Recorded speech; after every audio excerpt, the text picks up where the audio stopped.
snip right here. This is where we can start when I Tessidera snip it out. So, hey guys. And yeah, man, it's been a while since you and I have done a stream since before the holidays. So, time. I know you'd asked, but I'll throw it back on you. How you been? Man. So I took a long break as well. I totally forgot to shut my door, but I Yeah. took a long break, and it was mostly due to I injured my shoulder and elbow and wrist.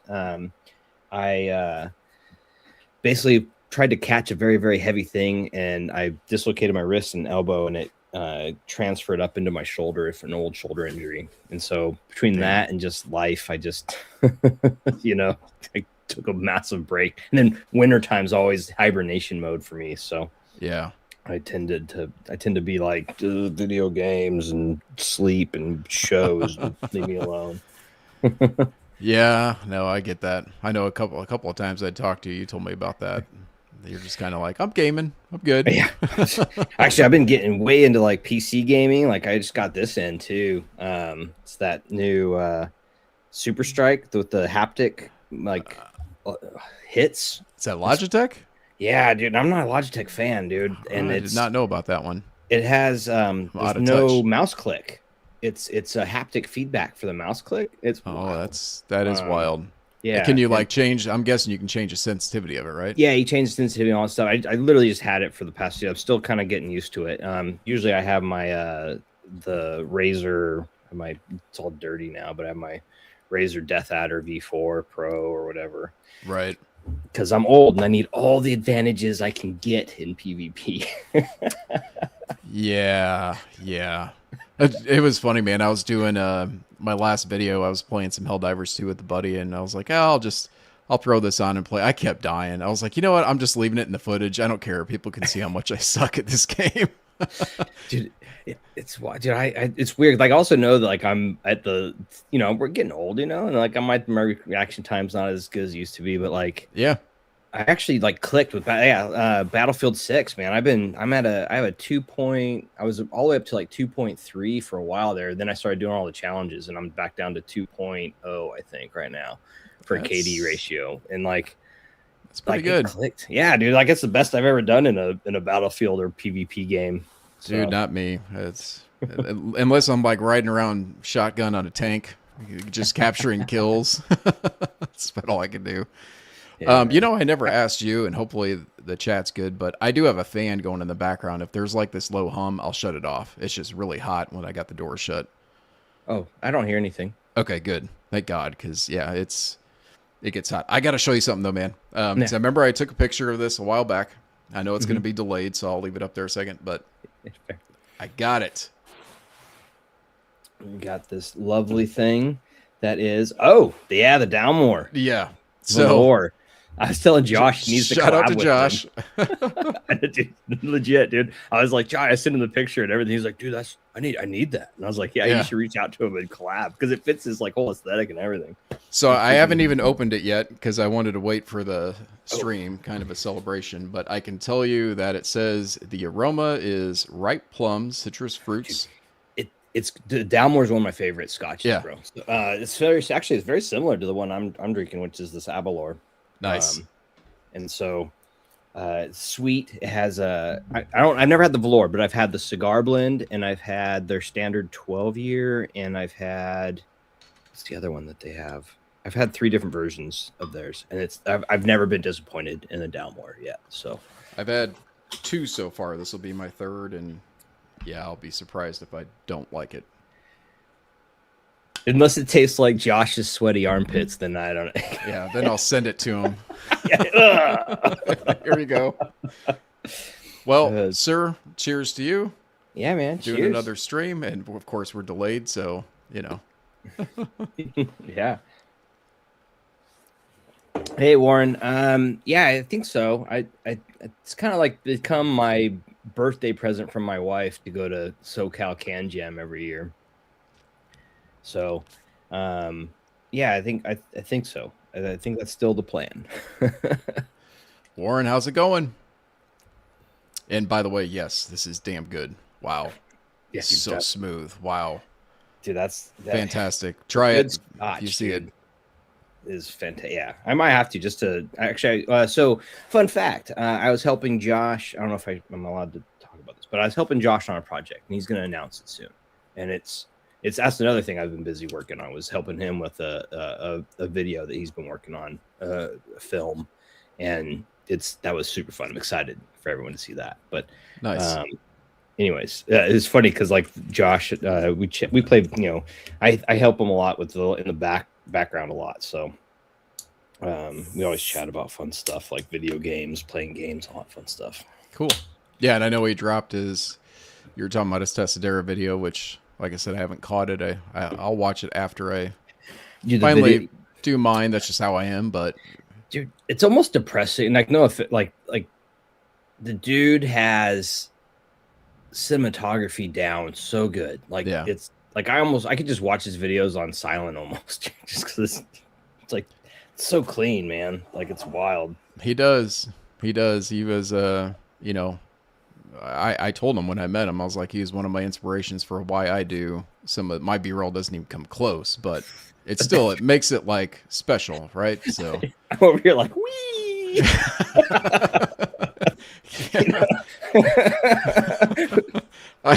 I need a gimbal so bad. That's all I can say. I've got the case of the jitters sometimes doing that. Dude, 100%, especially after my injury, dude. Like dude. Like, no, it's supposed to be that way. Yeah. War in the family is good. Thanks for asking. Everybody's healthy, and I'm not. I forgot to say that too. Yeah, I started feeling under the weather today, but hopefully you feel better, man. Thankfully, this is over a stream, so yeah, for real. I actually same thing. I didn't sleep very. Today was a weird day for me too, man. I woke up with kind of like not a stomach bug or anything like that, but just kind of like I'm just feeling not great. Anyhow, how are you other than that, man? How's anything new and exciting in your world? I mean, I'm just working all the time. But spending time with the family outside of that, and trying to get back in the swing of this. So I know you talked about your hiatus. I took during the holiday. I think I had like 6 weeks in between a video. And man, I'm sure you're witnessing it now too, but YouTube is not friendly right now if you take a hiatus. I think social media in general, man, is just it's my first couple of videos is like 10 views in 3 hours. Thanks, YouTube. It is what it is. Yeah. I think at the end of the day, man, like that's what someone else asked me this, or was talking to me about it. Like I know like everyone has their own incentives and motives and all that stuff to do this, right? And so like I think I've talked to you about this before, and I want to ask you here in a sec about it. But like for me, my motive to do these videos is community. Chatting with people like this, like chatting with you. This is always, I love that. And then it scared me. And so I've always had this thing where if something scares me, obviously within reason, I'll just kind of try and do my best to like face it head on and like just kind of do it. And so like being in front of camera is not comfortable for me. Like I like being behind it, doing photography, that kind of stuff. Yeah. And so that was the reason why. It's like it scared me to be like, oh, put yourself out there in front of like literally anyone can watch this, right? Like there's so much to do with that, right? There's so much. True. So that's why big part of it. And then that's kind of why I did. And then really the biggest one is community, man. Like I've met so many cool people like through this, like I met Josh, I met, a ton of my other really good friends that I would go visit in Hawaii to. And then through I've met their family and like other, there's like all these people that I've met, like Warren, like a bunch of like all these people, right? Like it's just, I think the community aspect for me is really big. And then someone else, sorry, I'm going to ADHD this a little bit and go a little bit longer, but I tend to self-sabotage though. Once I start getting bigger, or if I see like a ton of people subscribing, I'll actually weirdly like stop making videos. I think that was the other reason why I kind of took a big break, is like I was starting to get a lot more people grabbing in and jumping on, and I was just like, oh, that's too many. That's too much. My weird introverted self was like, or whatever was like, too much. Scale back. No, I mean, I understand that, because there's sometimes where I'll post a video that might actually go pretty well, and Mhm. I can't keep up with all the comments and things. I mean, and I don't even get that many. I can't imagine like Josh Oh yeah, or right. somebody like that. There's no way. I just, yeah, Yeah, I've life asked gets him. busy, and I'm like, I see a comment, and I'm like, and then sometimes I'm like, I don't know, like, how does this sound to Yeah, this? Hell if I know. Haven't heard it. So just yeah. depends. It's and I think that's just it, right? Like, yeah, Warren. I'm not chasing subs. I'm chasing this. I'm chasing Yes. connection. I'm chasing Yeah. that you know what I mean? Like that matters more to me. Like I don't know. Like And you uh, know what? I will be very transparent on this. And my first 2 years, I was chasing subs. I will not lie. And there's nothing wrong with that. I'm Nothing done, wrong with man. that. Well, there is, because I learned the hard way that it doesn't work that way. I, And you know, I am so much happier now that I don't care. I really don't. Like I check it sometimes, but I'm like, oh, okay. well, that's cool. But yeah, exactly. I'm just having so much more fun now that I just am like, here, I'll post a video, gets a few views, whatever, on to the next. Exactly, man. Like and then I'm enjoying because I got the new I think you did too. So we can talk about this real quick. I know we're totally going off track and not even talking about the thing we're supposed to be talking. Hey, we're catching up. The I sold off all my Sony gear. I have no Sony gear left. I picked up is it actually really available? I don't. It's in my bag.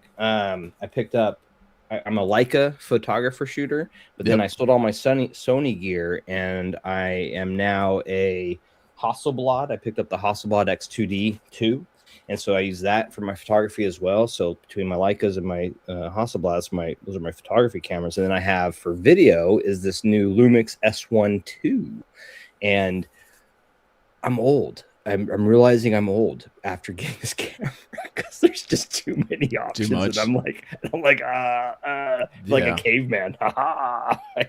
Yeah. So, but yeah, I'm still learning, and that's part of the thing as I wanted to kind of full circle is I'm enjoying learning how to make this Lumix work. And so go back to you. I know you just got a new camera too, right? You're really enjoying that and learning that one too, right? Yeah. Yeah. I picked up the A6700 from Sony, and it's funny because it's not really much different from the ZV-10 II that I have, other than it's just a tiny bit better quality. Yeah. So, and it's like audio. The tiny little percentages, they make a difference to me, but yeah, I mean, did it make sense for me to spend the money on it? And probably not, but I don't care. Now I got two cameras, so so be that's it. the thing, dude. I think at the end of the day, like just as long as it makes you happy, who cares? Yeah. Yeah, that's and that same thing with everything, right? Like as long as you're not like I've always had this philosophy too, is as long as you're not hurting other people Yeah. in your hobbies or in your whatever you're into, like then cool, man, do you? Who cares Yeah. what anybody else thinks? Well, we'll get to the topic here in just a second because I want to bring Yeah. up something since you said that. I think we've talked. You've watched J2 Cents, don't you? Just like every now and then. Every once in a while, I'll pop up on my feed. Yeah, when So I'm like messing with computers and stuff. Yeah, he did a video recently that I really liked, and it was just like an off the cuff thing where he was talking about how he wants to get back to what he used to do, because he used to like always do these like fancy builds, and he built stuff for different artists and actors and things. And he said that he was getting deep in comments. People were getting pissed. They're like, why are you showing us gear that nobody's going to afford or buy ever? And it relates to like audio, like with our stuff, like as I'm pointing at this over here, this $8,000 like nutso amp. Like, no, I'll never personally afford this, but I still want to talk about this stuff because it's fun. Yeah. And that's all it is. It's just fun to me. And I think some people get really offended sometimes, like, oh, I'd never spend that. Well, then don't. I'm not telling you to. Yeah. I'm just... Dude, I'm with you, dude. Like, I have Justin's Amps and Sound, the Kinsey reimagined here, and like that's a 6,000. Like, yeah, crazy. I know you've been loving it, and it's so good. I'm listening to it right now. Like, it's so freaking good, man. But it's $6,000, and then but then at the same time, like I think in my video for it, I talk about like, and you can relate to this, I'm sure. Like for you, like the Fozzy, that Fozzy gaming DAC amp. Like I have the JDS Labs Element 4. And then the niche stuff, the Pietis Maximus and the Piety even, and those are my daily drivers. Even the JDS Element 4 is actually, I'm using that as volume control and as the DAC for Yeah. which people always get so mad when they hear stuff like that. Where like, what are you using a $400 or $500 DAC with a $6,000 amp? It can't be good. You know, it's like, oh man, Synergy works great because because the DAC doesn't matter. DAC doesn't matter sometimes. DACs don't have any sound. Nope. No, I mean, you said that, and that's actually what I'm using right now is the Fozzy K7. I love this thing. Like, I like the shit gunner a ton, but it just sits on my desk. I'll use it again, but the Fozzy is too easy to use. And see, I actually want to get one of those, but I just love the JDS Labs so much, dude. Like, that's my daily gaming everything. It's everything, dude. Like I've always loved the JDS Labs stuff, though, man. Like, they've always been just spot on, just good. They're just good. Like, they're solid company, solid products. There's nothing that they've ever put out that I've ever been disappointed in, if that makes sense. No, it does completely. All right, well, we're 20 minutes in. That's not bad. Before we get on topic. I have ADHD. I'm gonna. No. I mean, it's just nice to catch up, man. Okay, so let's see how fancy I can get here. Boom. This will actually work for, if I can get this to focus on this. My wife gave me this sticker. It's a frazzled cat. It says, "It's fine. I'm fine. Everything's fine." I sent something like that similar to a buddy of mine at work the other day, except there's fire all over the place because it's how it felt. So I get it. So yeah, the Tessidera or the Tessie. By the way, I was thinking about this, talking about getting off topic, but I guess at least we're talking about ZMF finally. I was driving home. This is how messed up my day was that I'm thinking about this. I'm like, oh, the Tessidera. I call it the Tessie.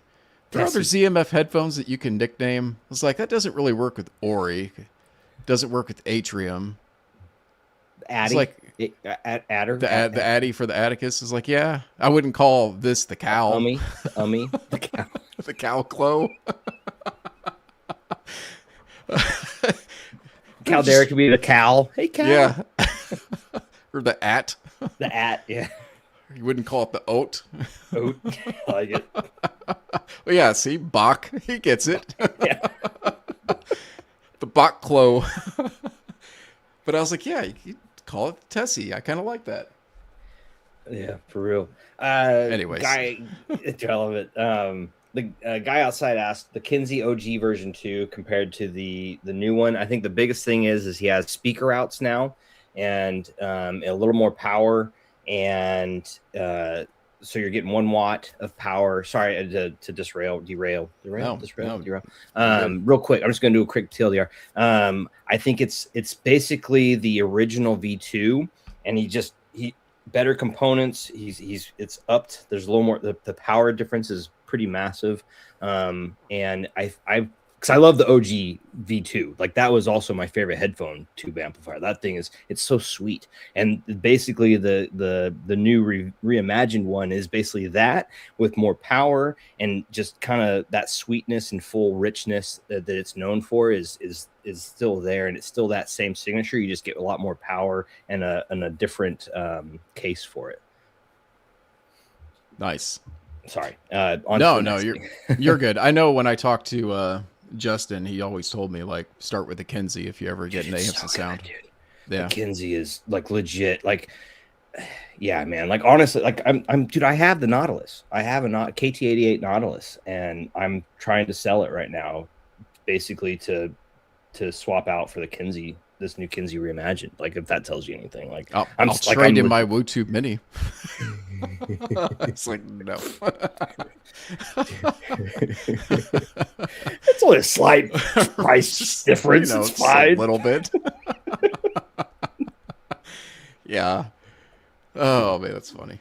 But anyways, Tessidera. Yeah, I know you're wearing yours. I'm wearing the Caldera clothes just because I didn't know. So something I was gonna bring up on the chat. You and I talked about this before I went live. I think this would work. If you guys want, we could do something where pop up a track if you want to know how this sounds on a certain track. I've got my setup going right here with Rune, so it's not going to interrupt the stream. But if we don't want to do that, I don't care because I also have lots of notes. So okay. Yeah, I can quickly talk about. I've had these for about, God, it's almost been a week now, and so I can do my quick, week of listening. I've played a lot of video games with them, listened to a ton of music, and I can give my quick first impressions as well, pretty easily. I have thoughts. I have things brewing. But yeah, go for it, Steve. What do you think for you? I would like to hear your thoughts while we wait for any, that kind of stuff. We can. What's your first impressions? Well, I'll start with, I'll quickly go through build because I feel like, and I mean this in no disrespectful way to Zach, but every ZMF anymore is a ZMF. I think you would agree too. Like the build is good no matter what ZMF headphone you get. So, I mean, I could just stop at that. Build's awesome. Like done. Yeah. But the thing I do like about this one that is, different from the others, kind of like what he did with this one, the Caldera Closed. I like the angles, like the angle that he did in the bottom of the cup, and everything is so damn smooth on this too. Like the woodwork, machining, whatever you want to call that, is just superb. And the grill, I personally am a big fan of the grill that he used. And yeah, the grill's really pretty. Yes, and then the lattice on the inside is something to be seen. Like I listened to this headphone at Can Jam, and I'll be honest, I didn't really pay attention to the build too much because I just wanted to get some ears on it for a few minutes. But then once I got it in here and I started looking at it, I was like, man, this is really cool. Like the lattice inside, I know you don't see the whinge. I haven't taken the pads off yet. I don't know if you have, so I don't even know what that looks like underneath. Mostly because putting the pads on isn't the easiest thing for me to do. I agree. Same, bro. Same. No matter how many ZMF headphones I switch pads on, every time I'm like, shit, start over. I think the real trick is you flip it out like a sock. Yep. Yeah, and then you kind of roll it over, and then you slowly edge it around, and like that helps. Yeah. But yeah, it's not the easiest. No shade thrown. But I mean, other companies are doing that too. It's just, I'm spoiled when I see one that's got the magnetic just bloop. Yeah, dude, the magnets love that. So good. Yeah, dude, I think aesthetically, I think these are. I was gonna actually one of the things I wanted to talk about is it's wild because I have a bunch of ZMS. I have the Aeolus was my first one. I have it actually way over there on the other side of the room, but and like I was comparing these to some of the older ZMFs that I've had and have collected over the years and everything. And dude, I think these are probably the best built ZMFs I've had, and they've progressively been that way, right? Like every ZMF is like progressively better built, and like and you can, but these are like everything from the polish on the canary wood to it almost feels fake, like how polished and clean and nice it is. And then when you can see in and see that lattice work and like the fit and finish is just. He keeps the whole ZMF team they keep up leveling all of their build quality and stuff. Yeah, you can see the last work. It's it's just crazy how they keep just getting better for build and comfort and quality of materials, and just the polish of it is just always been it's always been great, and it just keeps getting better. It's wild. Yeah, I think I thought I saw the headband system was supposed to be a little bit different. I haven't honestly paid that close attention compared to like the Caldera Closed. It feels pretty same. Right here, so other than I'll tell you that the lambskin strap, like I much prefer this versus like my Atrium Closed that has like that bumpy strap. Like I love the soft lambskin of this. So that's the Caldera Closed. Yeah. And now is that like what I'm talking about, like the bumpier colored pad? Yeah, it has like the rougher, like I guess the purple part would be the easier to see. Yeah. It has like that texture to it. Yeah. Like I got nothing against it. It's still comfortable. I just prefer the softness of this. These are so beautiful, man. They are. God, the Caldera, like he did such a anyways, what's wild is like comparing these. Sorry, I'm not gonna be able to hear. Yeah, dude, even these, like looking at it, like all the little like nice little touches, the added touches to it, the hexagon. So he has a hexagon screw now in the up here. Wait, where is up here? Right here that connects instead of just like a weird little screw piece. The materials are just slightly better. It feels like on some aspects of it. Like I said, like it's just these little up levels, little nuanced up levels on the products as he keeps putting them out. Just slightly better, right? Yeah. Nothing crazy, nothing worth like, oh, I need to now have that better vert. It's not like that. It's just little details, right? Little details are just slightly better. Yeah. No, I agree. That's why I said like every one is excellent. Like I don't think I've ever held a ZMF and been like, this one's not very good. That's not a thing. That's not a thing. Yeah, anyone even if you don't like the way they sound, like exactly. Even if you don't like the way they look, you have to give props to the polish and quality of materials. Yeah, killing it on that. So, what have you been mainly listening to yours on? I know it hasn't been many days since we've had them, but so actually, this is a good point. There's people are asking about the comparison, but I'll do a quick my thoughts, just overall first impressions. I would say neutral warm is the sound signature. The highs are very rolled off and smooth. Like I've thrown so many things at these that are like splashy and bright and whatever, and they take them like a champ. And like I've never had an issue there at all. In the highs at all, and I'm relatively treble sensitive, and I'm actually not the biggest planar guy. And even with the Caldera Close has always been my favorite planar across the board, like just in general, right? And then I feel like these are more in line with my preferences. And I was mentioning it to you earlier. It's like I initially had this really weird experience with these headphones, the Tessideras, where I was like not blown away. I was kind of listening. I was like, these are good. Like, you know, and like as I'm listening to all my different tracks and going through them and all that stuff, and I was like, I didn't really have like a wow moment. I didn't have like this blown away factor. And this is sounding bad, but bear with me. And then I'm like, the more I listened to them, the more I realized the reason I didn't have a wow factor with them is because they were so good. It was almost a trap. They were so good at what they do and they aligned so much with what I like that it instantly rolled into just enjoying them, if that makes sense. Like the greatness of them was the fact that they were just so good and fit my preferences so well that I wasn't blown away. Like it felt like coming home to your favorite chair, or like, I don't know, like it just instant fit. Like it was wild. Like but initially I was like, oh, okay, these are good. But it was just over time as I'm listening, I'm like, oh, the detail's still there. The detail's actually fantastic. The highs are nice. The mids, that rich, lush mid range, and the lower end was just so like this nice warmth to it, and like it didn't have like overwhelming like slam to the bass, but it had just enough low end to like really grip and grab you and like pull you in when you needed to. But it definitely is more on the lines of that. It's funny is I'd actually say the Artura Classic. It's almost like the Caldera is the kind of the Atrium planar version of the Atriums, and I would say that the Tessidera is almost the planar version of the Artura Classics, where it has that really amazing mid range, and it's just especially like the vocals, especially with like a lower baritone vocal or tonal like there, it's like fantastic. That's been my go-to.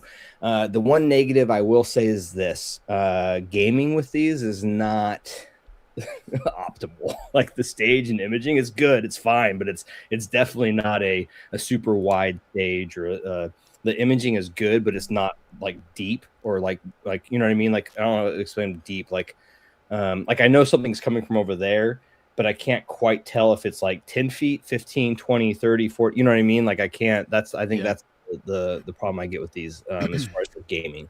But as far as like listening to like music in general, these are fantastic. Especially as I like dive more. Like what was one of my favorite tracks to test with? So I'm pulling up Koba's real quick just to give a quick track, but it's Dominique Fills and Me, Quiet Down the Voices. So if you can, I'll say it again so people, maybe I'll type it in chat, but it's really hard to type her name. It's really long. Dominique Fills dash Ame, Aime, and it's Quiet Down the Voices. And any of her tracks actually are going to be stupid good on this. So, Is that off her newest album or? yeah, I think it's one of her more recent. Man, the newest one is really good. So really, really good. Yeah, it's purple. That's why I sent it to you. Yeah. But yeah, she's always been fantastic, and in fact, it's funny. It's like I feel like she just meshes so well with the ZMF like vibe as well for whatever reason. Yeah. Anyways, yours. Go back to you now. Let's I got my one pager. Let me pickleball you. No, you're good. I'm just gonna read off my one pager because it's just thoughts, guys. This is nothing. There's no order to this, but what I put first was good space between instruments is one thing I noticed right away. When I was by the way, I listened on the Cyan 2 with this like nutso amp that I got from Woo, the WA12 Zircon. But I also listened to the V281 and even on the K7. But yeah, I mean, I put good space between instruments, vocal presence. Here's where I think like he had some voodoo with that lattice, because one thing I would say about the Ori, and I know Zach talked about this too, is that his Ori can sometimes get shouty. And like with this one, I felt like vocal presence is really good, but it never hit the constraints of being shouty to me. Like even on some shouty artists, like I always sample, I think it's Nora Jones. She has some vocals at times that can kind of jump out at you, and it didn't get that way with that. I put a relaxing forwardness is kind of how I characterize the vocals. Yeah, and then it has good. It just resonates. Reverbs. Yeah. There you go. Exactly. One track I wrote down was a track called "Hey Joe" by Marcus Fritsch. It's Fritzsch. That's too many like shh together, but that track has a saxophone, and I put down sax is like very textured. Like I've never heard a sax sound that way. It just that's the best way I knew how to describe it. Is like, and I put ASMR like it's just like just very textured. Like I feel like I'm playing this instrument. Yeah, the ASMR. Yeah. That's true. It does have. There's an intimacy to it. Like it's almost like a bone conduction thing, but not with bone. Yeah, if that makes sense. Yeah, it's a very intimate headphone like that. Yeah. I 100%. Sorry. No, you're good. And then I said just doesn't have a huge rumble, has good excursion, good extension. I felt like, but things aren't very exact with it. It's got a little bit of sustain to it, so it's not like it's a longer decay. It has a longer decay, which is wild for. It almost has a dynamic. It almost has a dynamic driver decay, where it's like this lingering decay, which is very odd for a dynamic. And like I said, I'm wondering if that's that lattice that he's got in here, because I know that's lets it kind of reverb a little bit inside there, a little bit to let it decay. Yeah, maybe that makes sense. And then, I just said, so another track I wrote down was Thorns by Jelly Roll. Like he has a very raspy voice, soft edge to his vocals. Like this is an incredible vocal headphone. Yeah, but exceptionally good vocal headphone. Not only that, like you said, it does kind of remind me of the Joel. Now I don't have it to A/B and say it sounds just like the Joel, but it reminds me of that because it morphs to different genres. Have you ever heard the Auteur Classic? By chance? I own it. Oh, own it. Okay. Yeah, point. Have you read it? I'm listening to you. I'm not necessarily watching. Yeah, I forgot. Sorry. You're good. I would say, like, I legit, like, I feel like it's like the planar version of the Auteur. So Zach made a post, and I think it was on HeadFi. Okay. It's because people were asking about the Tessidera, and he said his vision of the Tessidera was like the Auteur Classic is like the introduction to the dynamic driver headphones of ZMF, and he said the Tessidera is like the introduction to the planar headphones of ZMF, and that is like so true. Well, Like, it's perfectly said the way you put it. I, And when I you didn't said read that, I that, was so I guess that right. makes sense. No, Okay. yeah, you didn't read it. And that's exactly his point of it. No, no offense, Warren. I don't really go on Head5 very often, so like, if at all. So yeah, cool. But the one thing that's funny that you said, because I totally agree, I've read a lot of people saying that this headphone's like so open and wide, and I don't get that. Like, I don't get like really in here. But yeah, same thing with gaming. I don't feel like it's super big. E- And I don't e- need it to be super big, but yeah, even here, listening to you talk, like you're not coming at me like you're in front of me. You're coming at me like you're like almost in my head. Sorry, I'm really far away from am the in mic. your Like, head. oh, hey, how you doing? But like, yeah, like it's weird. Like it almost feels like you're like not on top of my head, but like if you can imagine like from this point, but in the like you're literally in the middle of my head sounding. It's weird. Like that's how you come across. Like listening to you right now, like that's how you sound. Yeah. Sorry, somebody said I didn't like the Abyss Joel, found it muddy. I mean, I never found the Joel muddy, but that's why I said I don't have the Joel. Please don't take that like I think it sounds just like the Joel, because I would need the Joel right here, because audio Yeah, memory, man, is like audio memory is horrible. But no, beyond yeah, that, like here's another thing I wanted to, it's perfect time to talk about this other thing. Is everybody hears the same thing different, right? Like I yes, look at, that's why I've always found it so funny when people like listen to people like our opinions and reviews and stuff like that. Sorry, I'm going to tangent real quick. We all hear the same thing different at the end of the day, right? And so, yes, you can like measurements and blah, blah, blah. But at the end of the day, all your individual experience and your brain will EQ it to normalize to you, right? Like, so yep, to your individual preferences and personal. So, like, it doesn't matter. Like, you can align with people, but you'll never be 100% aligned, is what I'm trying to get at. right. Sorry if I don't want to dive too much into that, because that's a whole other giant, like, rabbit hole to dive down. But, like, it's one of those things, right, where you just have to kind of like get as close as you can or find people that you align with as close as possible and then go from there. But anyway, sorry.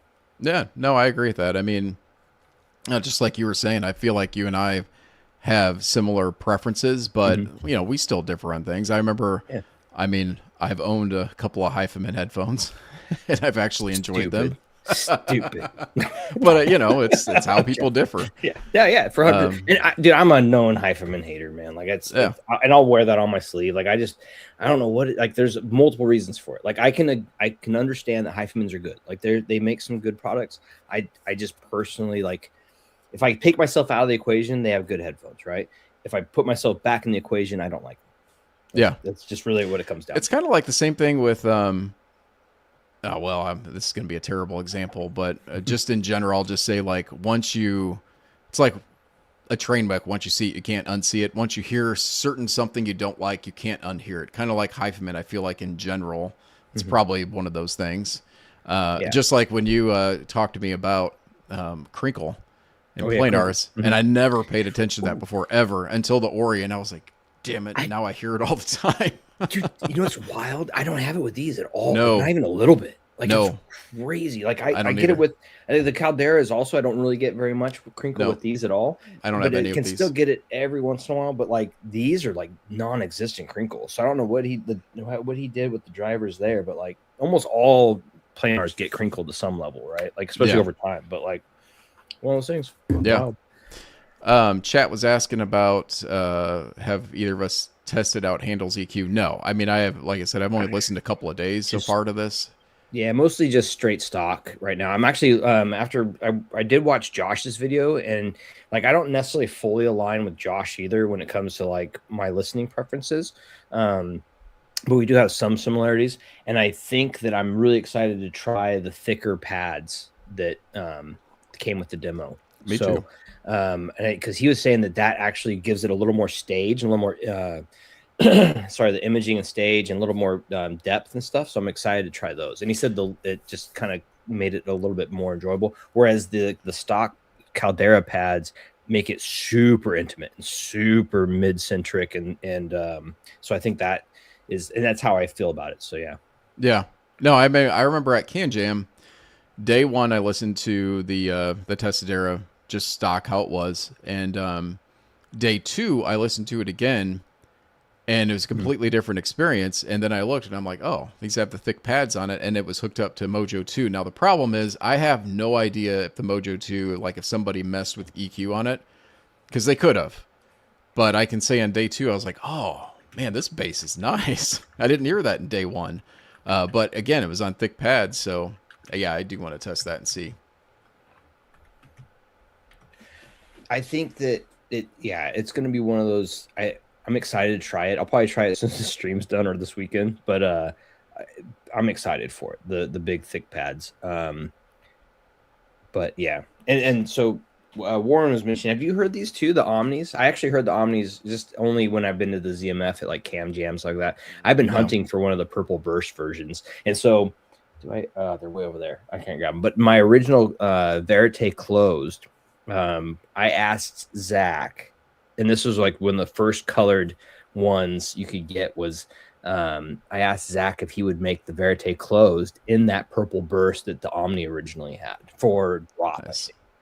Drop. Sorry to hear they're gone now. Wild. But yeah, it was that Purple Burst, and that was the color design I chose. And he did the Shoshugibon style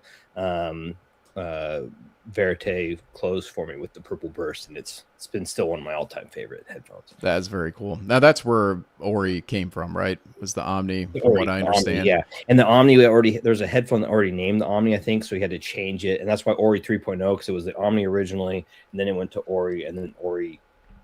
The next one technically is Ori 2, but because the Omni existed, it was the Ori 3. Right. Okay. Yeah, that was before I didn't get it heavy into like headphones and hi-fi. I've been into headphones, but like really into headphones until the O-Tour Classic release. That was like the first. It's funny, the Atrium Open was my first truly expensive headphone that I bought. So it's wild, man. So you might experience, I'm sure the chat too, right? Like I remember getting into headphones because I got into it for playing video games. I'm a big video game guy. Like I've always loved video games since I was a little kid, playing on the Commodore 64 when I was like a little kid, like kindergarten, preschool stuff. And then Nintendo. In fact, like that's my whole arm here is all Nintendo characters. And in fact, on my thumb here, we'll hide my face. Sorry. There it goes. Pop. But like right here on my thumb is Omega Race, which was I play Omega Race. There it is. It kind of can't show it, but it's a Omega Race. I played Omega Race with my dad and brother, and we'd always try to beat each other's score on the Commodore 64. Anyway, sorry, tangent. You're right. So video games. That's how I got into headphones. And so I remember the first, like what you're talking about, right? Like the expensive headphones, and so it's one of those things where. You're like, I'll never spend more than like $400 on a pair of headphones. It's crazy talk. Right. Wow, who does that? Right.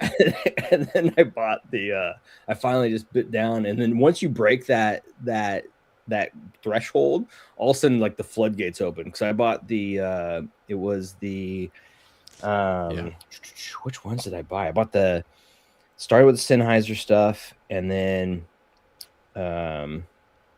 I think it was the Verites, the Verite closed, and I was just like, "Oh, it hurts," and now I'm just like, "Okay, whatever." Yeah, well, it's funny because I mean, yeah, it did the same thing when my friends I game with forever.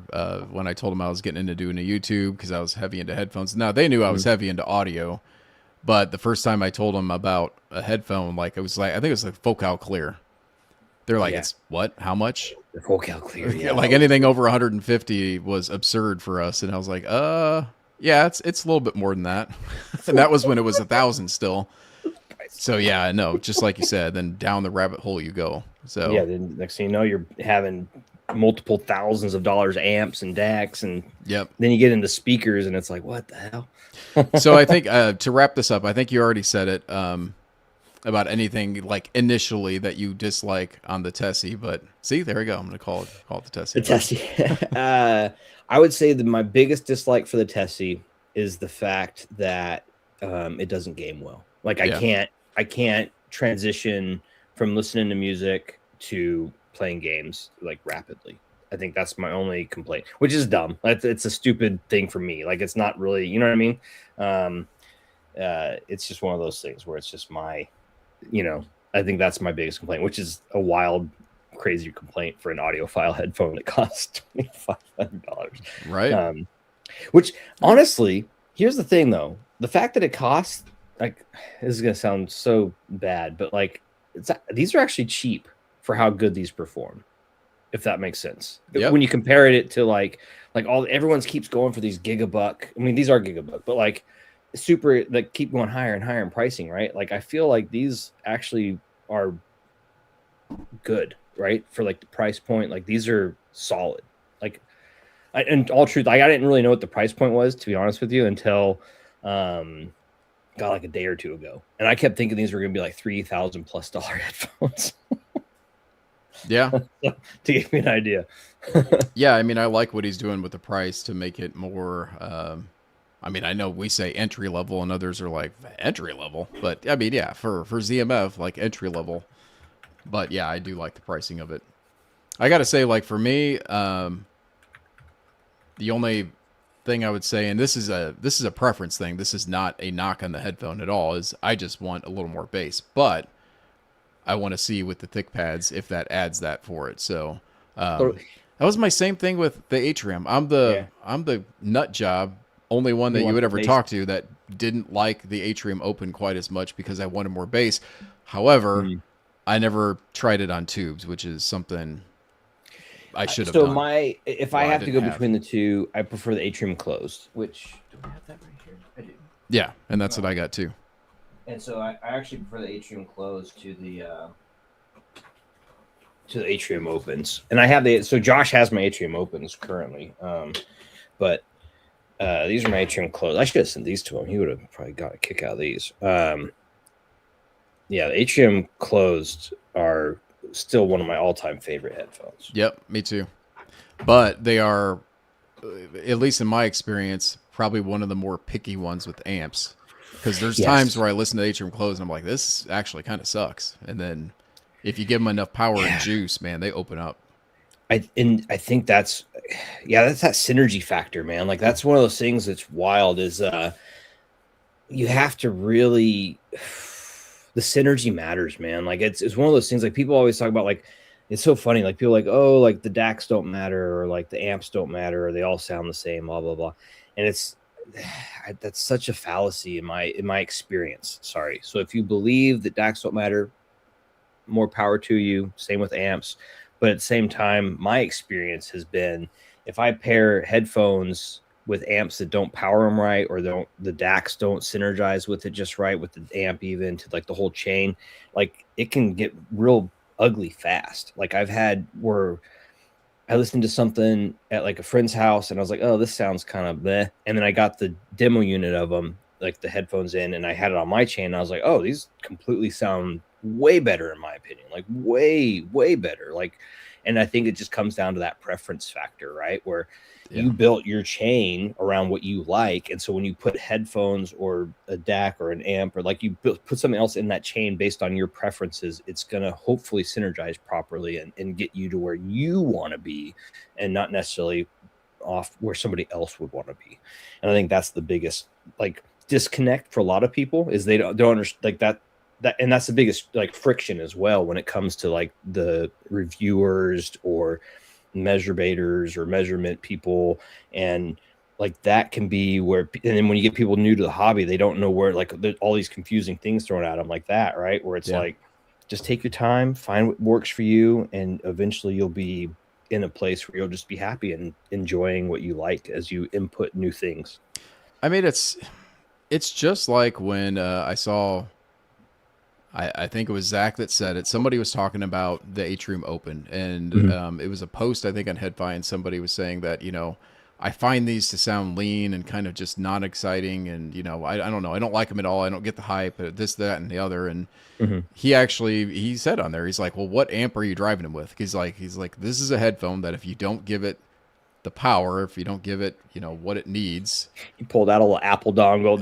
And I mean, he's right though, because like I said, when I had it, I felt kind of the same way, and I was listening on the Jotunheim 2 at the time, and there's nothing wrong with that amp. It has plenty of power. But when I threw it on tubes at like a Can Jam, I was like, holy shit, I never heard this headphone like this before. and that is not, until you that experience is it, synergy. it's hard to explain it. It's yeah. really hard to explain it until you experience it. So Yeah, no, it's very true. Now, not true for everything. Some Not true for headphones are just super simple to drive. The Dolly is a good example of that. I think the Dolly is just great on anything. Minor improvements here and there on different amps, but for the most part, that thing sounds awesome on anything. dude, I know this is ZMF stream, but like shout out to Nick, man. Like these are he uses ZMF pads, so they collaborate together with ZMF and Nick and Zach do. But like the Dahlia for me, and like I'm gonna kind of tangent here again, is probably my most used headphone over the past like year, ever since getting it, because it's just it transitions so easily between, and it's awesome on gaming. It's like one of the best gaming headphones I've ever used. So you go from gaming to listening to music to watching YouTube, watching movies on your, it just works across everything, just so easy. And that's like honestly one of those headphones. It's the jack of all. It might not be the best at everything, but like it's damn good. Yeah, no, it is. And I'm just like, wait till you hear the Dahlia 2. Oh, I'm excited. I'm really excited for the Dahlia 2. I almost wanted to cry. I mean, I didn't, because I still love the Dahlia, so whatever, it's fine. But yeah, when I heard it at Can Jam, I was like, how? I think from my understanding, I haven't heard it yet, and all I've heard is that he somehow got more bass on it, right? Yeah, there's some good sauce with that one. I'll take the topic down unless anybody's got any Q&A stuff on the Tessie, but I'll just drop it for now. And then real quick, as an alternative to the Dahlia as well, and I was really shocked and very happy and pleasantly surprised with, was the Head D1. That's the other one that I really this is another fantastic option. It's not quite as versatile as the Dahlia, but it's like right there. Yeah. Sorry, somebody in the chat just asked, wondering if the Cayenne IHA8 holds up. I saw you reviewing it earlier this week, Ryan, debating on grabbing it to pair with a live UDAC. Yeah, the IHA8. So here's the thing with Cayenne amps. I like Cayenne amps, but I'm moving on from them. I'm not gonna lie. I'll just be honest. I actually want to sell my HA3. It's not even here. It's sitting in the other room. Because the more and more I listen to the Cayenne amps, the more and more I realize how mid-centric they are. And there's nothing wrong with that if that's what you want. But I like my bass. And once I got the V281, it was over for me, man. Like, this is so fantastic. That is why I moved on from the A8, and that's why I want to move on from the HA3, because I want to get a good OTL. Like, I'm really interested in the Air. Oh, good Lord. You know what I'm talking about, the Air from Zach. I'm really interested in that one because I'm in the hunt for an OTL. I have a slightly used. I knew it was coming. Great deal. He wouldn't take my two. It weighs 70 pounds. It weighs 70 pounds, but it's fine. You'll be happy with it. It doesn't weigh 70 pounds. I think shipped it weighs 70 pounds, but that Nautilus is a beast. Yeah. But yeah. Anyways, like, what's wild is do you have the niche Pietas Maximus? Do you have that? No, I mean, I've heard it obviously at Can James and things. It's really hard. It's one of those ones where it's hard to recommend to people because like until it drops, right? Like because Christian's cranking away getting them put out and everything like that. But like he's only one guy trying to make these amps, But that's another one that's like just stupid good. Like it almost has OTL sound like with it. Yeah, that's similar to the B281. That's why I like that so much. And honestly, I mean, the Zircon here, although I can't really spend $8,000 on an amp, this thing is like nuts. And it's got kind of that 2B, like when I listened to Tessidera on it, it was a little bit more liquid than I listened on some other amps. Not like extreme, so it doesn't lean heavy into OTL. Not like that, because it's still solid state, but enough to where I'm like, damn, this is good. And that's kind of what because I've been listening off the Kinsey Reimagine, and mostly with the Tessidera. And it, like you said, that liquid, and I think that's another factor is when I switched just purely off of the JDS Labs Element 4, it basically went from on a solid state, these get a little bit cleaner, they go a little bit more analytical, I guess, but not like a great degree. I'm using think nuance, not like big swings.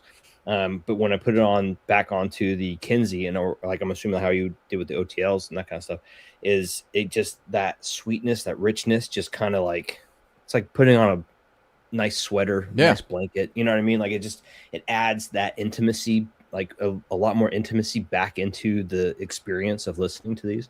Right. And it's yeah, tubes are just a magical thing, but they are a pain in the butt. And it's one of those things where you're buying, like, tubes are finite. It's like whiskey, right? Like you spend a lot of money on a bottle of booze, and if you go ham on it, you just kill the bottle. I tell you a frustration I have right now with the HA3A, and it's nothing against that amp. I've changed the tubes on it to the Horizon series tubes because I got those into review, and I've left them in there. But then I also changed I think it was the rectifier tubes I changed. I may be wrong on that. Whichever tubes I changed, now it doesn't sound as good. And I'm like, okay, is it the combination of both? Is it one? Is it the other? And I'm like, damn it. All of the above. Dude, exactly. That's the one thing about tubes, dude. Like, you start going down right. Dude, I had my buddies too. He had there's this guy out of Canada that makes these crazy tube amps, right? And he'll customize it to where you can have like every single possible tube that you can input onto this tube amp, right? So you can tube roll. It's a tube roller's like dream amp, right? And oh my god, dude! Like you just start mixing and matching, and the next thing you know, like sometimes you get this amazing sound. Other times you're just like, what the fuck am I listening to? Like it just falls apart. Like it's wild. And that's one of the things with tubes is like every tube is unique. Like literally, like you can get the exact same tube, and they'll still have a slight difference. Like it's wild, man. It is.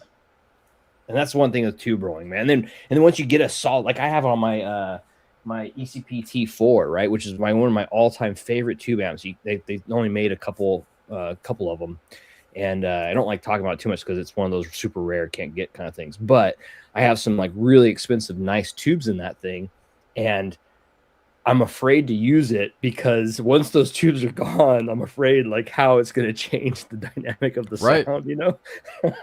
No, I'd never understood it before, but once I get into it, I get it. I just popped up our next topic just because I know we definitely wanted to get time to talk about this. Mm-hmm. If you don't mind, I'm going to give a quick backstory on this one. Yes, go for it. So I'll shut my no, you're good. You're good. I'll bring this one up because the aesthetics matter for enjoyment. Mm-hmm. The reason why I bring this up, actually, and I see Tom's here of ETA. What's up, Tom? His Uli headphone is incredible. Like, I love it. Like, it is just such a good sounding headphone. But I brought this up because I was reading some of the thread on HeadFi. And I'm passionate about this topic. I can already tell. Somebody just completely, I'll be honest, they trashed on it because they couldn't stand how it looked.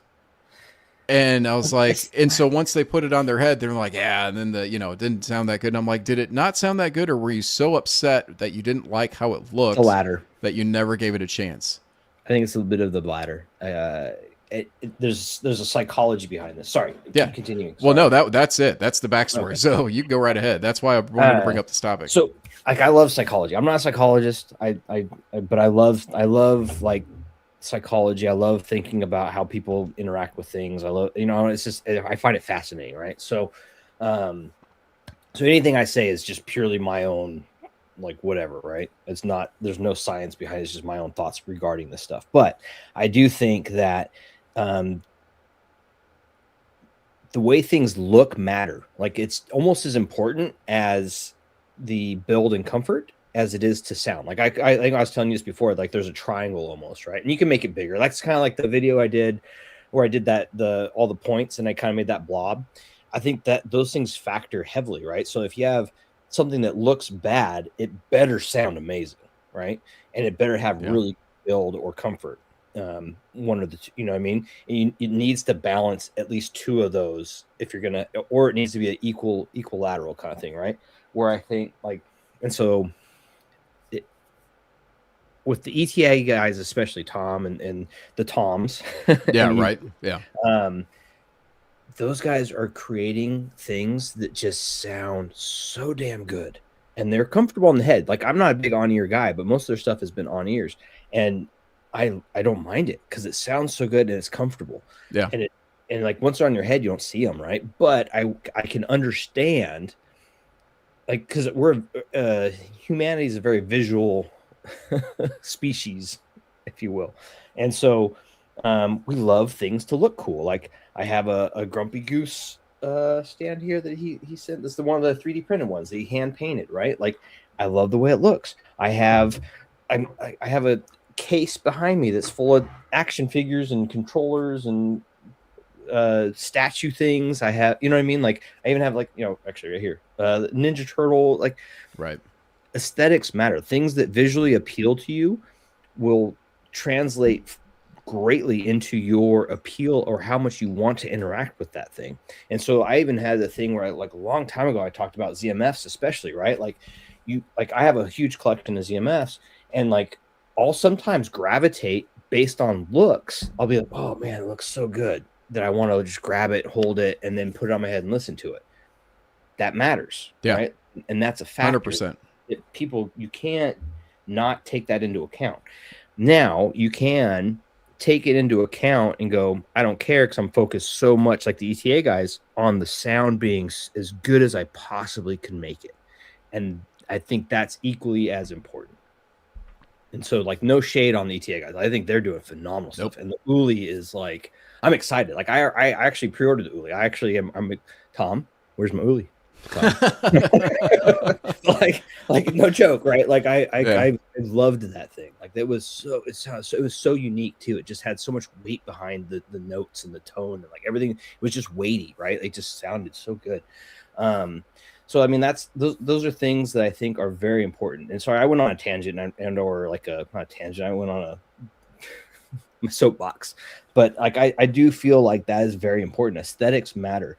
Now, that being said, if you're using aesthetics in a way that you're not paying attention to your own biases, that's can be a problem too. Like with that, like that example you used, right? Where this person now thought these sounded bad because he didn't like the way they looked, or you know what I mean? Like, that could be a problem. But the problem is I guarantee, well, I shouldn't say I guarantee, but I bet you that particular person, if you told them, oh, no, that didn't have anything to do with it, they just didn't sound good. Like, yeah, I kind of think so. And I think, and don't get me wrong, like, everyone has their preferences. Everyone has their own unique opinions. Like, 'cause kind of think of it like the high school rumor mill, right? Like, everyone lines up. There's like 30 people, and you tell a story into the first person. By the time it gets to the end, it's a completely different story, right? Yep. And that's everything, right? Like, so we all have our preferences, our biases, and how we interpret knowledge and then spit it out. So based on your experiences leading up to that point will change drastically how those things affect you or how you perceive them, right? So I mean, I'll give you an example for myself. Like, and you probably could speak to this because you've done a video on one of the sets, but the unveiled stuff, I absolutely hate with a passion that concept. Like, to mod it, sure, you want to mod it, go ahead, but to sell it that way, I hate that concept. And when I added when I add in like the aria, yeah, I do think it sounded really good. I generally liked it, but I couldn't get away from the fact that I still hate that this thing is unveiled and just like why all of that. And so, yeah, I'm with you. Yeah, I mean, I have a slight bias towards hating the choice of that headphone, not to mention some other things, but I mean, I don't think we're quite the same level of bias towards Hi-Fi Men. No, but we're not. I think I have very strong opinions about, especially that. Like, I think it's a gimmick to me, honestly. And it's a bad gimmick in my opinion. But it does make a difference. It makes a sound. I just think that the way they did it, and then the way that they priced it, and the overall presentation and push how they did it it just felt gross to me. And that's personal opinion. No, I'll just say it. I mean, my biggest issue with Hi-Fi Men's is I'm not saying they are bad sounding headphones. I don't think they are. I really don't. I think they have some really good. It's knowing that when they release something, I'm just like, wait a year. What, 6 months? That's just kind of, I mean, yeah, that's kind of how I feel about it. It's just, it's going to drop in price and then grab it at what it should be.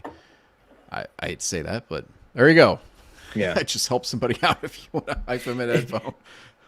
Warren actually is a very good point. Like, so there's the thing, like when I talk about this stuff and I'm spouting off my biases and my opinions, these are my opinions, right? Don't think that these are gospel by any shape or form. Like, these are just my opinions.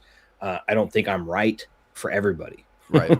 But so Warren he's joking, of course, but he's like, possibly he's just wrong, kidding, you know. And that's actually a good point too, right? Like, I don't think that these people are wrong. Like, I think based on you know what I mean? Like, everyone has their preferences, everyone has their biases, and I think when you lean into that and try to be aware as much as possible of your biases and of your experiences and try to, like, you know, lean into it, you're going to be much happier. Yeah. And then, you know what I mean? Like, well, I'm sure you have an example if you think about it. I'll give you mine of the kind of this whole thing of what we're talking about and the flip side of that.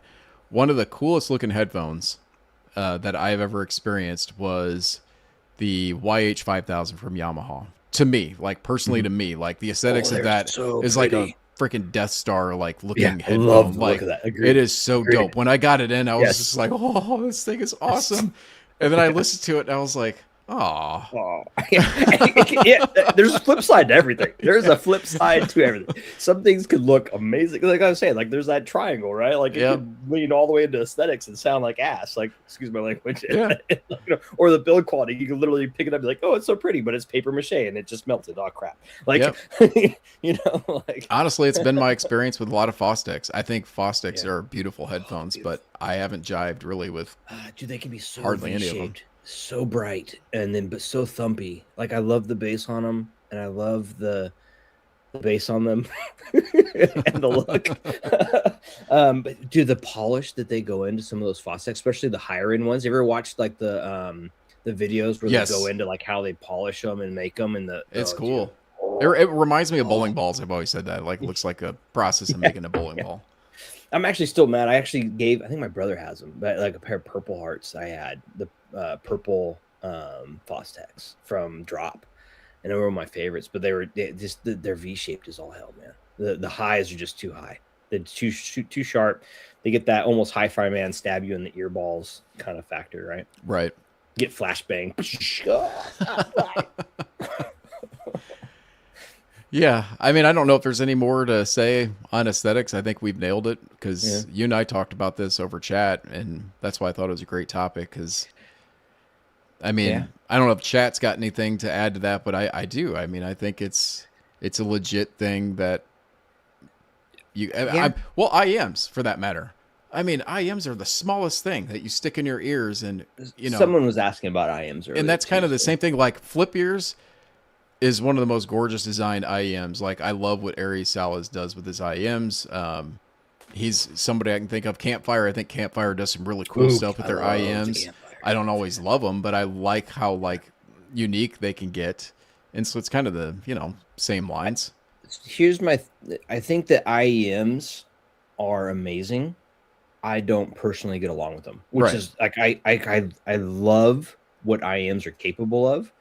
And I love that they can sound as good as they sound for as cheap as they can be. Some of them are stupid expensive, but like you can get some serious deals on some high quality sound with IEMs. I just personally like IEMs for me. Like when I put them, it's just ear grape, man. Like my ears start to scream at me after a little while. The only ones I can really keep in my ear for a really long time are some of the like the AirPods Pros, some of the little bud style ones. But overall though, it sucks because like I want to like them so much because I do love IEMs. Like one of my all-time favorites is I have the Campfire Audio Andromeda Golds, which were like this they basically took the Andromedas and then upped the bass level on them. So they became super bassy with the same Andromeda, everything else. Right. So it was like fantastic. I love those. Those are some of my all-time favorites. Unique Melody Mest come to mind. I really love those. They have the little bone conductor in them. I think they're on like version 2 or 3 now. But see, here we go again. Speaking of aesthetics, one of the IEMs I haven't really tried and haven't wanted to are any of the Sennheiser ones because they all look dull and boring to me. To be honest, even the metal. And to be honest, even the new Meze, the Astro, Oh, it's basically a darker version of the white ones of that the they sent Alba. out. Yeah, Alba, I'm yeah. hopefully getting those in soon. And Bree's like, she'll probably steal them if I do get them in soon, but because she loves the Alba. But yeah, I mean they're kind of boring looking to be honest, but you know, whatever. I guess. I think aesthetic is it factors, right? It is one of those things you have to pay attention to it. I think at the end of the end of the day, sound's going to be the biggest factor, right? Like because that's what you're here for. You're here to listen, and they're on your head. You don't see them. So, but at the same time, and I always talk about that. I go back to that ZMS factor, right? Like I walk home, or I come home, walk home. I come home and I look at my collection of headphones, and I mean, 9 out of 10 times, I'm just going to use whatever is plugged in at the time. But if I'm like, I want to just, I had a long day, I want to just zone out and drink some whiskey and just float on a sea of music and just relax. And I'm going to look at my headphones, and there's a big part of what's going to pull me towards what I'm going to listen to at that point in time is going to be the aesthetic of them. Agreed. Yeah, no, I completely agree. Yeah, and I was you didn't see because you were talking. That's fine, but cables, like aesthetics. How true cables, is that of cables, man? Cables are. Yeah. I mean, I'm not even talking about sound, but like handling, using, and all that. I had the worst experience ever with the freaking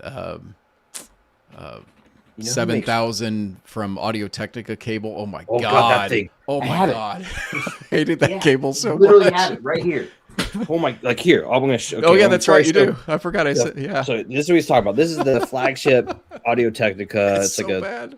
So here's the cable. It's just it reminds me of Fostex cable actually, or the Sennheiser HD800. So here I'm gonna pull it out. Here we go. Here, we're keep going. We're still going. Yep. We're still going. Here we go. Intermission. We're still going. We're going. But wait. That noise you were making on your microphone, that's what you hear in the goddamn headphones. Sorry, pardon my. Yeah, it's true. You can hear everything if the cable touches your clothes, if it touches anything at all, or if you tap on that it resonates like crazy. Yeah. Thankfully, I will tell you and again, I'm terrible with names. You'd think I'd know her name by now because I always interact with her from Audio-Technica at every Can Jam. Warren can help me out here, but she's very nice. The rep that they have there, and I told her, I said, look, I listened to him at Can Jam. She's like, oh, you want to check out the 7000? I was like, actually, I just dropped a video, and I said you might want to skip over what I said about the cable, and she's like, no, totally fine. She's like, we've been getting lots of feedback on it. We're going to change that. I promise you. So I was like, oh, okay, cool. I mean, I love hearing that they're not offended and they're like, yeah, which is awesome. That's a good sign of a good company, right? Like, it is. I love that about that. And Audio-Tech has always been a solid company. Yeah. And I was gonna say, like most representatives or most people, when you go to like a Can Jam and you go to, or like any of these other, like if you go to like a local show or local shop, or most people are going to be super chill. Like they're actually some of the most passionate, especially at the Can Jams, especially at the, or if you're in the Bay Area, you can go to like Hi-Fi Con. True. Like some of the most genuine, passionate people. That's something like I was gonna say, like if you ever go, like I'm gonna go back to ETA guys, the ZMF, Justin Ramson Sound, like any of these, Nick from Hi-Fi for All, like some of the most passionate, genuine people I've ever met. And it's like, it's so invigorating, and like you just want to be around them because they're just so cool and they're so chill, and they're just nice people, like in general, right? And even a lot of the like Warren here, he's in the chat, like he's one of the Can Jam guys, like just easy to talk to, just chill, super happy to see you, happy to talk to you people. Like it's really refreshing to go and talk to some of these people. I agree. Yes, it is. And with that, I was gonna say Jay Gober. Yeah, I took the Audio-Technicas. I feel bad for the next guy because I took them across the hallway to the bathroom every once in a while when I have too much coffee, and then I just sit there listening to music and relax while I'm relaxing. I'm joking. I don't do that. I don't know. Sorry. I know, that's why I said only if the cable's waterproof, Yeah. Yeah. the shower. The shower. Sorry, Zach, I got the driver wet. It's fine. It should be fine. Just put in some salt or some rice. So this topic is the one I didn't tell you about because I don't know if you've seen this article, and I wanted like your raw reaction to it. Okay. I don't really go on most like audio related things, honestly. To be honest, I don't either. Somebody posted it. It might have been our Discord. I don't remember where I saw this, and I went and read it. And I won't read through it all. I've got it here, and I can post it to the stream here in a second. But it's basically, it's on, do we really need more YouTube reviews of affordable hi-fi gear? And he kind of goes on to talk about how many reviewers there are out there that are just, talking about hi-fi gear, basically. Whether it's, and a lot of it was focused on a lot of the budget, quote-unquote, hi-fi gear. And he's right. I mean, there's tons of that out there and how it's very saturated. And he kind of went on to talk about how I'm paraphrasing, but any Joe Schmo with a camera can get on YouTube now, and you can do that with any hobby. Let's ultimately be real here, but yeah. And the one thing he said in this article, there's a couple things, but I'll start with one. One of them was that he said he doesn't feel like people do justice, even with budget hi-fi stuff, when they're like either doing like your top-down video of a crappy phone, or even just like some really cheap B-roll video showing off a product that's not doing the product justice because it looks like crap, and they're not taking their time, like Josh, right? I mean, like what Josh does, but even like, any of the big guys, they take a little bit more time in B-roll. And he was kind of saying like, why is that acceptable? Again, I'm paraphrasing. That was one part of the article. Like, what do you think of that? I think that fair criticism to some level, right? Like, but at the same time, like, I also feel that it's everyone has to start somewhere, right? And not everyone can be a freaking Josh. Like, Josh has an eye for it, man. Like, I've literally watched him. It's like watching magic. Like, he would film something, and he would like pull it over to his desktop. He'd plug it in, and he'd go in to edit it. And I'm just like, what in the hell what just happened? Like, and it was like, it's like that, like boom, boom, boom. And he's like, boom. He's making these cuts, and he's creating these scenes, and he's like pulling these aspects out. And like, that takes, I don't think that's just something you learn. I think that's also something that you just have sometimes. Like, you have an eye for it. You have a desire to do that too, when it comes to some of those crazy B-roll things. Right. And the desire to learn those things. And like, for me, like, my ADHD is too hard, man. Like, I'm like, okay, I need to get like, I'm stacked right now. I have all these products and I need to do videos on. So I'm just like, like, so on one level I get it, but at the end of the, I'm going to say end of the day again. My wife gets mad when I say this all the time. She's like, end of the day. But like, I think that as long as the messaging is good and you're just being genuine and happy with what you're doing, I think that's all that matters. Yeah. And like, so I feel like as long as you build your audience and you build your community, and like, I think that's more important than having like an amazing B-roll. And that kind of, so what you said takes me to the next point that he made in this, and he called it the saturation problem. And by the way, guys, I know you know this, Tyler, but I'm not a drama-focused person. This isn't about drama. I'm bringing it up because I thought it was interesting because it encapsulates, us. It's what you do. We're doing it. Right. Yeah, we're doing these things. And, yeah. But he said, another uncomfortable question for anyone thinking about where to point a camera next. What does one more review of a Theo or a Whim product actually add? The person who needs that information can find it easily in quantity from multiple perspectives. And then he said the discovery problem has been solved so thoroughly at the budget end of the market that the case for yet another take is harder to make than it was 5 years ago. That's dumb.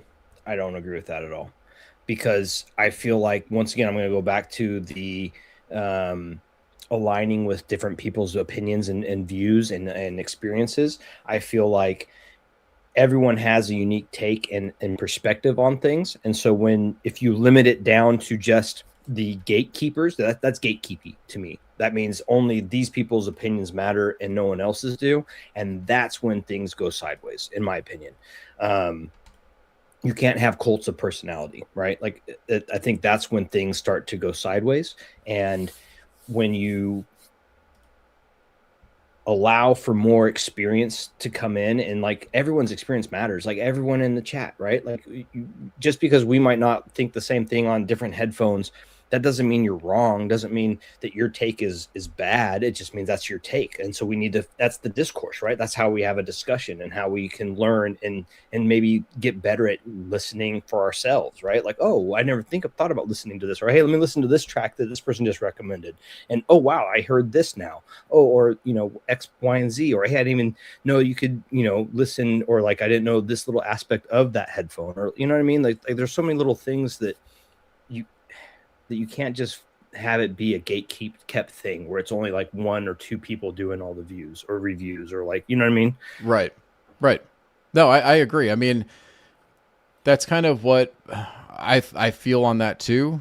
Just because I was talking to my friends about this the other day. A buddy of mine that I gamed with a lot, and you know that unfortunately we don't game as much because I got into YouTube. And he was asking me how it's going, and I said, honestly, the biggest thing is I feel like I was like 3 years too late getting into YouTube, because Yeah. it's like now everybody is. But just like you said, it's nice on the other end though, and this is why I stopped chasing subs, because it's like you said, it's about your community. Somebody is going to connect with you and appreciate what you say, so then they'll want to see what you say about the next product. Or on the opposite side of that, maybe they never agree with you, but it's, hey, you know what? I don't typically follow this guy, so let me see what he's saying about this one, because I'm usually opposite. You could do it on both ways. Both sides, exactly. And that's that diatribe. That's that discussion. That's the dynamic that's important. I think it's important to engage with people that don't agree with you, but do it in a way that's productive, not in a you're wrong. I can't believe you would think that. Like, or like you see all these roving like audiophile bullies all the time in different discords where it's like, oh my God, like what, like, oh, they just trash on people. And it's just like, what? Your opinion is not better than that young kid that just jumped in and was like, just got his very first pair of headphones and is super excited to talk about them. Like, and then like, that's horrible. Like you just completely remove somebody from the future pool of audiophiles that maybe eventually will be buying these products from people, right? Like, you know what I mean? Like there's also that aspect of it where it's like, don't gatekeep, don't be welcoming, be, oh, hey, well, I didn't hear it that way. Like there's different ways to approach things. Don't just be, I don't know. And I'm probably guilty of my own way. Like I think I'm funny, and I'm probably a jerk when I think I'm funny, you know what I mean? But like at the same time, like you have to at least try to see things from other points of view as much as possible, I guess. I don't know. Yeah. I mean, the last part he put on there was about affiliates, but I think we've discussed that in length on affiliates. Dude, so, but I mean, honestly, go ahead if you want to. I can talk about those real quick. Like, I think it's, I mean, get paid, right? Like, I mean, at the end of the day, YouTube ain't paying you. Like, I can tell you right now, I can tell you exactly. No. I don't have a big following. I have like what 4,000 plus, somewhere around 4,000 subscribers.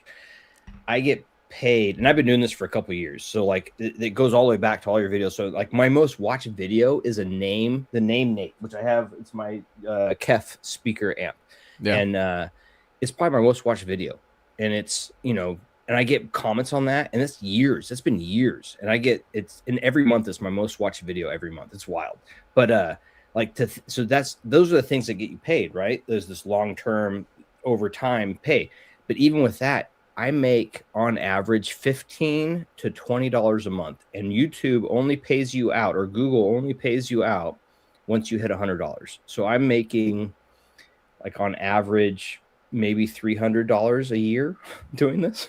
Yeah. Maybe. Yeah. No, the money is not there. It's not about money. It's really not. And so in affiliates are where people do get paid. Sponsorships are where they do get paid. So, I mean, that's fine. I think the problem, it's not affiliates that are a problem. It's when people push affiliates. It's when people push the things to basically, that's when it becomes a problem. When the affiliation to get paid becomes the priority over telling what your opinion and experience is, over like you're just being truthful, being honest with your community. When you pull that away and you focus on getting paid over telling the truth to your community, that's when it's a problem. Yep. No, nothing annoys me more than when I watch like a a Linus video or something, and it's Yeah. that quick, like, Dude, but they're the first, let me worst, talk man. to you about. It's like, all right, skip. And it's funny. They're affiliated with another group that does something similar, but they're very Yeah. much better at hiding it. But Yeah. those who shall not be named. But like, I feel like there's some bad actors in every hobby, right? There's bad actors everywhere you go, right? It's just the nature of it. Like, there's always gonna be somebody trying to get one over, get paid, get whatever, and go get your nut, whatever, right? But at the same time, like, it's tiresome. It gets old, Yeah. In my opinion, like, I'm not doing this for money. Like, I'm not doing it for views. I'm not doing it for subscribers. I'm not doing, like, I do this because it's fun. And when it's not fun, I take a break, like I did over the winter, or I got hurt. You know what I mean? Like, I lost the passion a little bit, so I take a break. Yeah. Or I start getting overwhelmed. I'm like, oh, there's too many people starting to watch my stuff. Like, I need to scale back. Like, Yep. I'm here because I enjoy chatting with the community. I enjoy answering questions to my best ability, right? Like, I it's something I enjoy. It's something I prioritize. I like helping people. It's one of the things I enjoy. So that's, but not everyone's going to have that. No one has that luxury. That's a luxury. I'm not gonna lie. Like, I'm like, I have the luxury to be able to do that. Like, I have the luxury to do this. I have, you know what I mean? Like, that's a thing. So, like, that's, I don't know. Like, I don't want to get on like a pedestal or a soapbox and too much, but like, I feel like if you're doing affiliates, it's fine. It's not a big deal unless you're doing it at the detriment of your community. Right. If that makes sense. Like, anything, like I said before, right? Like, anything, like, you do whatever you love, as long as it's not hurting other people, or you're not like trying to get one over on people, like, right, like that, then fine, do what you love. But like, I don't know, affiliates are fine. If sponsorships are fine, it's you need to get paid, right? Like, at the end of the day, right? YouTube's not going to pay you. No. So. No, and I feel like I'm probably somewhere in between that. Probably more towards don't care than anything else. But I will admit, like, the money's not a lot at all, but it's been enough to where it's helped pay for like a flight or a couple of nights stay at a hotel at Can Jam or something. I mean, that's what I like about it, is like, okay, cool. Yeah. The thing that I love doing the most is going to help me pay for continuing to do the thing I love doing the most. And that's awesome. And if it takes off and you can make it your career, good on you. Like, that's Josh. Josh is that way, right? Like, it pays for his family.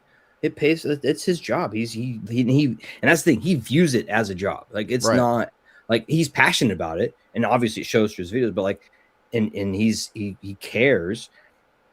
But it's like, it's a whole other level. Like, there's levels to this as well, right? Like, the grind is real.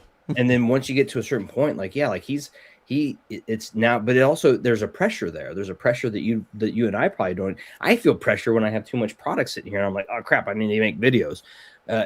Now, if you add the pressure of like, oh crap, I need to make videos because I love making videos. I also love these products. I love these things, or I love whatever. But now I also have a family to feed. I have there's a whole other pressures to the different aspects of it. So no, I agree. More like, dude, more power to those people that can just crank like that and just make it happen. Like, that's what it's a skill. It's a whole other level of.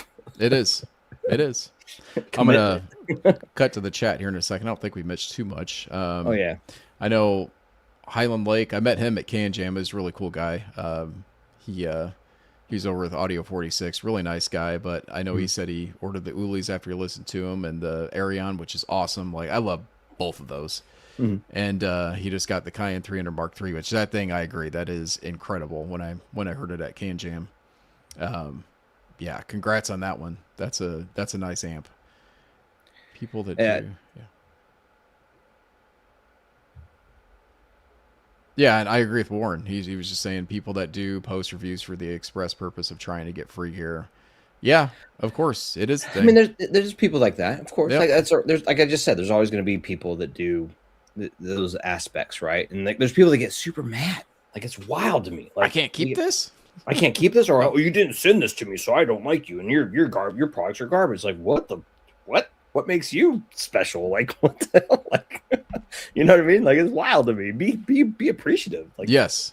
Like, of oh my God, like, thank you. I'm always like, I'm so blown away that people actually care enough to send me stuff. Like, even after I take a long break, right? All of a sudden people are like, hey, let me send this to you. And I'm like, oh my gosh, like, thanks for thinking of me. Like, that's awesome. I really appreciate that. That's super cool. You know what I mean? Like, that's honestly, it's such a cool thing to have people like want to send you something to get photos or video or like get your opinion on it. Like, holy crap, thank you. Like, thank you.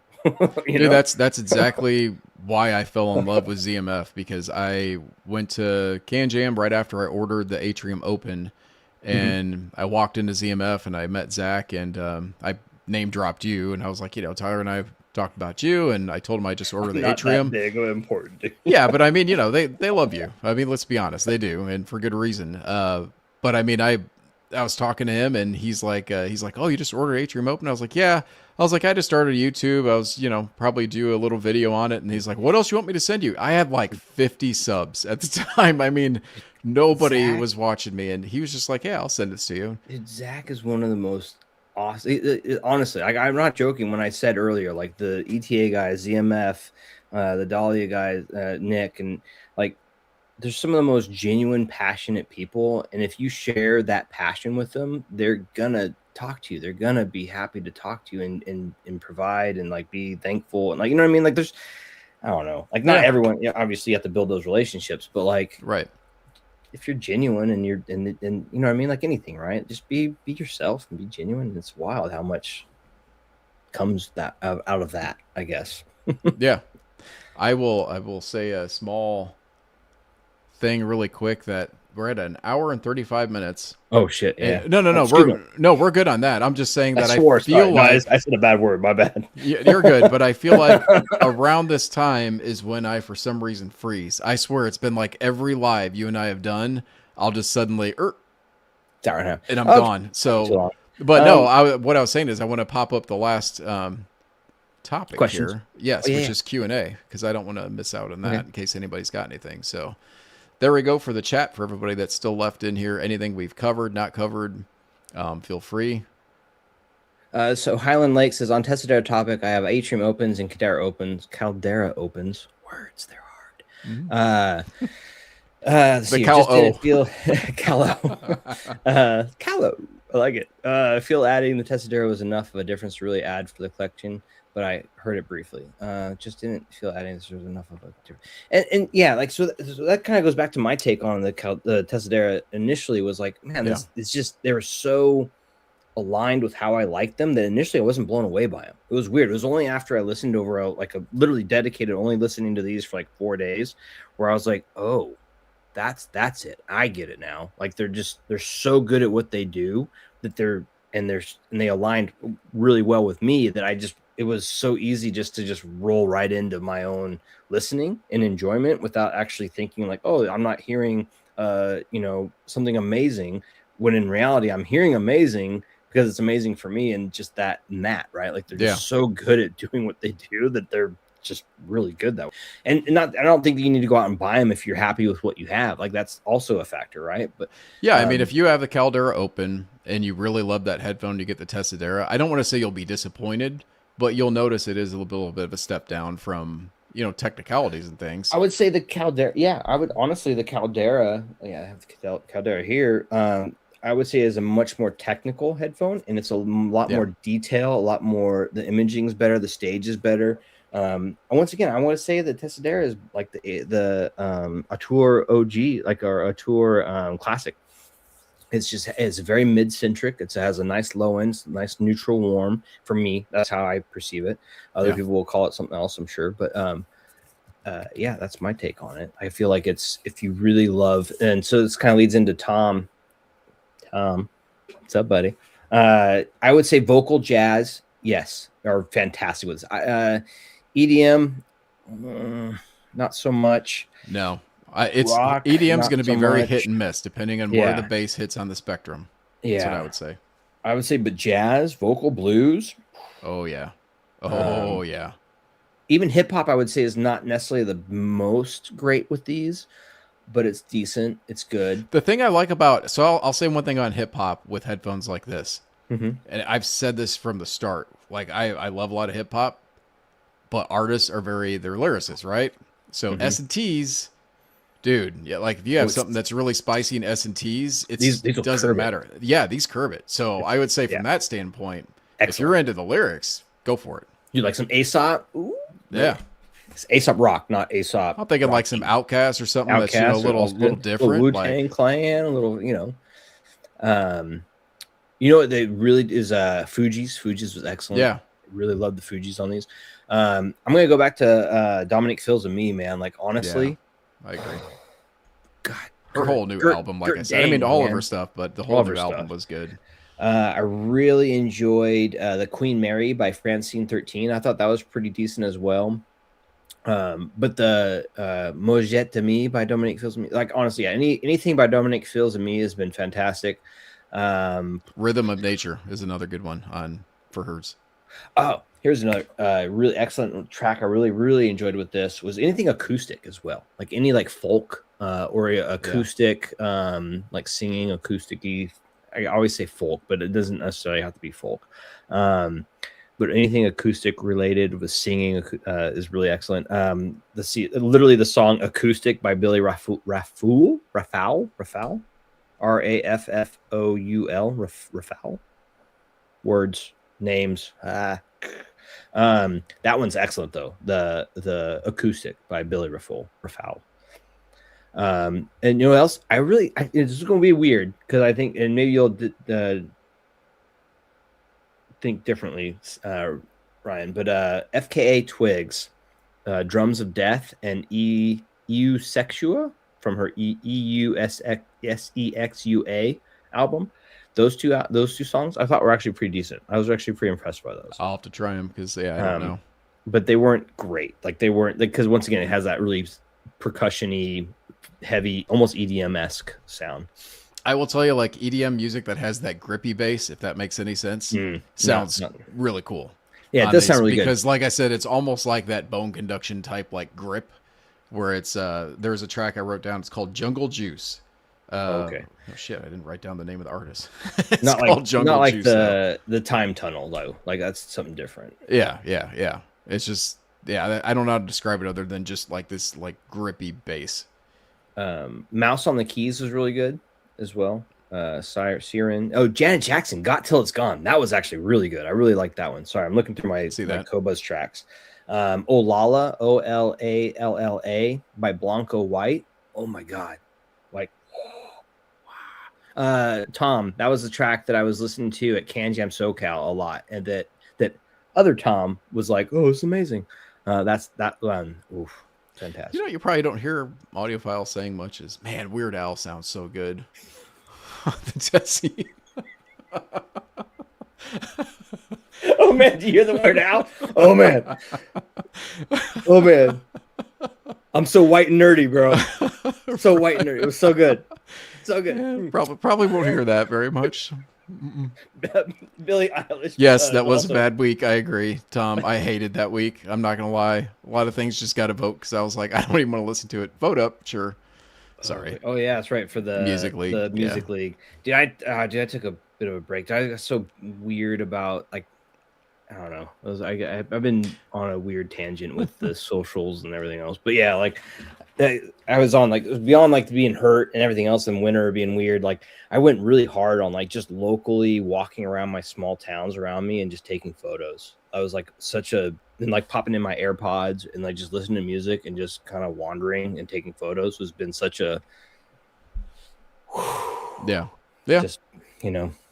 So Warren just asked a great question. If you had to leave the hobby right now and only keep one of the things you already own, what would that be? Oh, god dang it. That's tough. I would have to work with an I would say dongle. chain. I'd have to say chain. It'd have to be a chain, like a single chain. Honestly, I'd say two things. I'd say the JDS Labs Element 4 right now. And if I was to be brutally honest and just I had to sell everything, I needed money, and I just needed to get down to the bare minimum. And I'm sorry it's literally the ZMF Tessidera freaking live chat. But I would have to say the JDS Labs Element 4 and my Dahlia, honestly. Or the head D1 in place of the Dahlia. It'd be either of those two headphones. I was honestly going to say the Dahlia simply because it works with everything. It's That's the thing. Like if you can only have one thing, then it's going to need to work with. It has to work with everything. Anything. And like, and I do the Dahlia is like my go-to gaming, and I game a lot, man. I play a lot of Marathon to Battlefield 6 to I've been playing Crimson Desert, still trying to get into that, but like to my Switch, also, you know, like at the same time, I'm very aware that sound signature can really bother some people. And if you don't like. Yeah, it can be bright. It can be a little bit bright. It can be like a little bit too much. Well, you're right for gaming and music both. Oh, it's really hard. And like, but if I was to say, for pure just enjoyment of music, if I was just to remove everything else and just be, I need to leave the hobby, but these are my music listening headphones. I would. Oh man, actually. I'd either say the atrium closed or, and this is going to sound so weird, but like I actually really like these a lot for just pure music. Like for what I listen to a lot, like I'd say the Tessidera are really good, but the atrium closed would probably be the one for me. It's just atrium closed and like whatever, and maybe like the niche Pietus Maximus. That combo done. Yeah, I mean I've got the atrium closed. I would agree with you on that one. Again, though, it's got to be on the right amp chain. Yeah. No, that's a very hard question, Warren. You're right, because audio is very situational. So my camera might die. I might have to swap batteries here in a sec. Okay. No, it's a great question though. Mm-hmm. If my screen goes blank, but you can still hear me, it's because my USB power cable is not keeping up with the consumption of this live stream. Highland Lake says HE1000 unveiled on 300Bs. You know what? That is, I have heard that combo, and the 300Bs are magic, man. They can make things just sound glorious.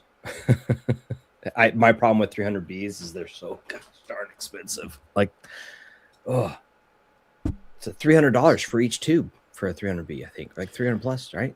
Depending. Think so. Wow. Yeah. But yeah, fantastic sounding though. It is pretty amazing. Also, somebody asked me a long time ago, and he might have left the chat, and I apologize. I think he said WA24 or the Zircon, and I never answered him. All I can say is it's not enough time yet for that. And even still, even after enough time, I really don't know if I'll be able to answer that 100%. Again, it's one of those things where I have to have things A-B to really... I don't know. That's my own personal integrity of giving an answer to something if I don't have them both right there next to each other. So it's fair. Lucy, like she just said, Joel with EQ with Element 4. That's one thing about the Element 4. Like I'm not a big EQ person, but like the amount of like EQ capabilities, just the Element 4 is one of those like just do all amp DAC, like, and then that volume knob is just. That's why I want the Mojo 2. I'm waiting on Rigo for them to get them in at audio because they have the Mojo 2 4.4. Oh, I was like, please, when you get them in, but they keep selling out. Yeah, I really liked that for just the EQ. Just everything with it is so good. Yeah, it's fair. EDM kind of relies on whole spectrum, becomes a bass hit. Yeah, I agree. Good punchiness. Yep. Ford trapped us. Couldn't answer that myself. It's tough. And the funny thing is, like, ask me again tomorrow, and I might. I'd probably change. Yeah. I 100%, dude. Like this. Yeah. Like, so you know what's wild is like, so for instance, like the head D1, right? Like. One of the most comfortable headphones I've ever used. But then I was talking to somebody else, and they were like, "This is the most uncomfortable headphone." Isn't that what Doug said? DMS. I think that was his complaint. I think so.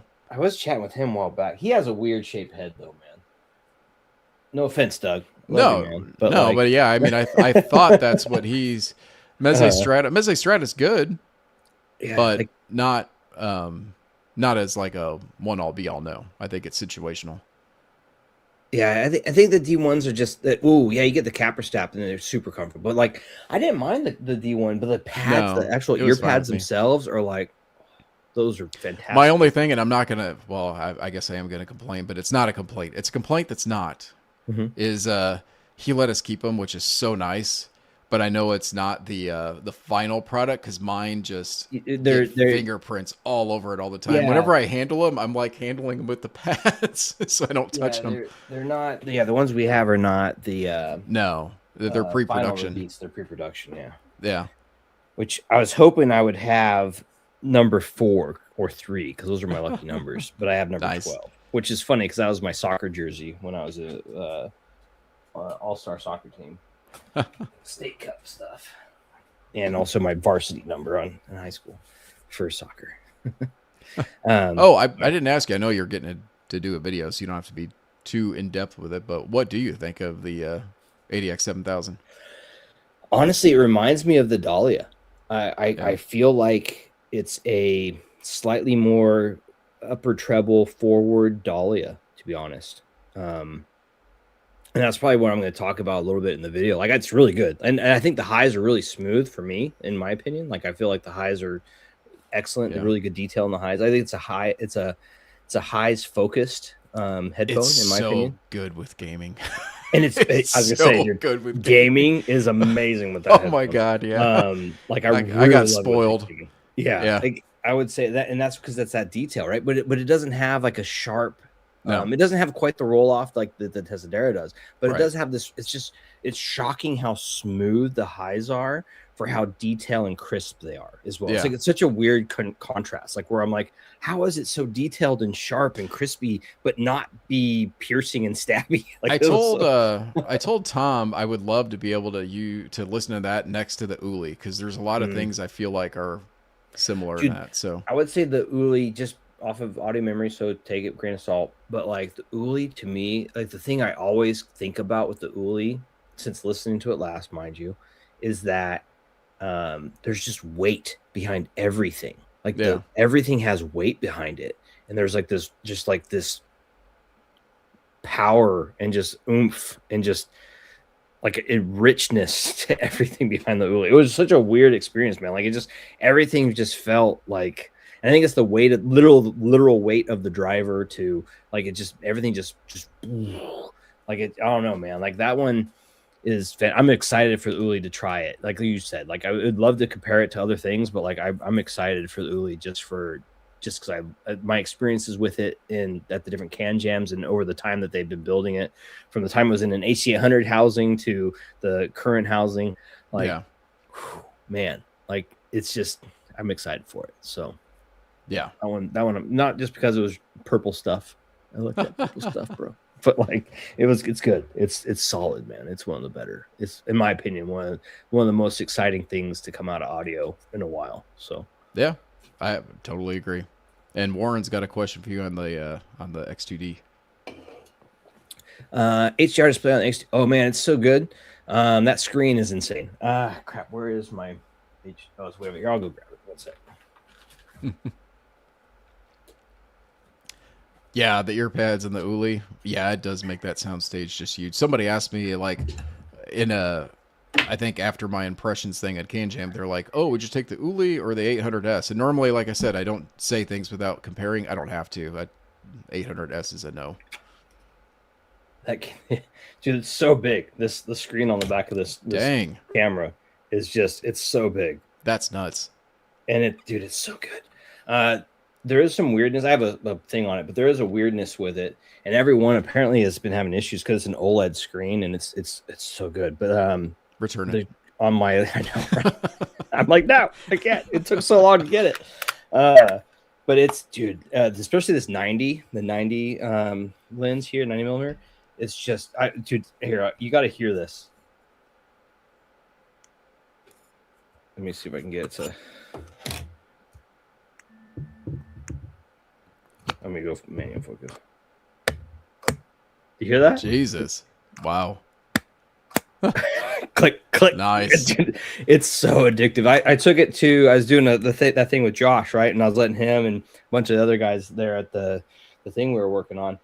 And dude, everyone was just addicted to just taking photos because they're that sound. And then the way like you could zoom in. Oh, dude, this is my holy grail photographer camera, right? Like, yeah, I can see that. Yeah, like because all it does is photography. That doesn't do it, and there's no it's even more like bare bones than the Leicas, and it's just so much fun to shoot. Like, so all my most recent like the Kinsey on Instagram, all those photos were done with this, with the 90 mil, and I have a 38 mil as well with it. But like I've just fell in love with the 90 mil. It's just such a fun.